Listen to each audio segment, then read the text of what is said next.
ಮೇಲೂರು ಗ್ರಾಮದಲ್ಲಿ ಮೊದಲನೇ ವರ್ಷದ ಶ್ರೀ ಉಮಾಮಹೇಶ್ವರ ಸ್ವಾಮಿ ಭದ್ರಕಾಳಿ ಸಮೇತ ಶ್ರೀ ವೀರಭದ್ರ ಸ್ವಾಮಿ ದೇವಾಲಯದಲ್ಲಿ ವಾರ್ಷಿಕೋತ್ಸವ.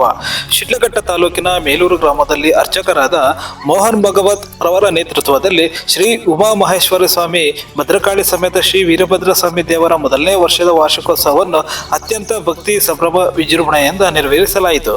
ದಿನಾಂಕ 21/5/2026ರಿಂದ ದಿನಾಂಕ 22/5/2026 ಶುಕ್ರವಾರದವರೆಗೆ ವಾರ್ಷಿಕೋತ್ಸವಕ್ಕೆ ಹೋಮ, ನೈವೇದ್ಯ, ಹೂವಿನ ಅಲಂಕಾರ, ದಿಂಬಲಂಕಾರಗಳಿಂದ ಕಂಗೊಳಿಸುತ್ತಿತ್ತು. 1919 ಡಿಸೆಂಬರ್ 19ರಲ್ಲಿ ಪ್ರತಿಷ್ಠಾಪನೆ ನಂತರ 2025ರಲ್ಲಿ ಪುನರ್ಜೀವನಗೊಂಡು ಇಂದಿಗೆ 1 ವರ್ಷ ಕಳೆದಿತ್ತು. ಈ 2 ದಿನಗಳು ಗ್ರಾಮಗಳ ಹಬ್ಬದ ವಾತಾವರಣ. ಮಹಿಳೆಯರು ಮನೆಗಳ ಮುಂದೆ ಸಾರಿಸಿ ರಂಗೋಲಿ ಹಾಕಿ ಪರಮಾತ್ಮನಿಗೆ ಕಳಶ ಹೊತ್ತು ತಂದಿರುವುದು ವಿಶೇಷವಾಗಿತ್ತು. ವಿಧಿವಿಧಾನಗಳೊಂದಿಗೆ ನೆರವೇರಿಸಿದ ಕಾರ್ಯಕ್ರಮ ಮಧ್ಯಾಹ್ನ 12 ಗಂಟೆಗೆ ಮಹಾಮಂಗಳಾರತಿ ನಡೆದು ನಂತರ ತೀರ್ಥ ಪ್ರಸಾದ ವಿನಿಯೋಗ ಹಾಗೂ ಅನ್ನದಾನ ಕಾರ್ಯಕ್ರಮ ನಡೆಯಿತು.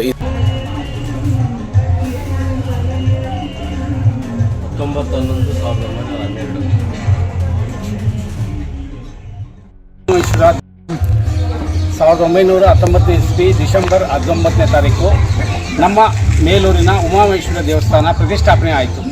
ಅಂದಿನಿಂದ ಇಂದಿನವರೆಗೂ ಗಿರಿಜಾ ಕಲ್ಯಾಣ ನಡ್ಸ್ಕೊಂಡ್ಬರ್ತಾ ಇದ್ದೀರಿ, ವಾರ್ಷಿಕೋತ್ಸವ ನಡ್ಸ್ಕೊಂಡ್ಬರ್ತಾ ಇದ್ದೀರಿ. 2025ರಲ್ಲಿ ದೇವಸ್ಥಾನ ಊರಿನ ಹಿರಿಯರು ಹಾಗೂ ಸುತ್ತಮುತ್ತಲಿನ ಹಿರಿಯರಿಂದ ಪುನರ್ಜೀವನ ಬಂದು ಜೀರ್ಣೋದ್ಧಾರ ಆಗಿ ಇವತ್ತಿಗೆ 1 ವರ್ಷ ಆಯಿತು. ಅದೇ ರೀತಿ ಇವತ್ತು ಉಮಾಮಹೇಶ್ವರ ವರ್ಧಂತಿ ಹಾಗೂ ಗಿರಿಜಾ ಕಲ್ಯಾಣವನ್ನು ಊರಿನ ಹಿರಿಯರ ಸಮ್ಮುಖದಲ್ಲಿ ನೆರವೇರಿಸಿದ್ದೇವೆ.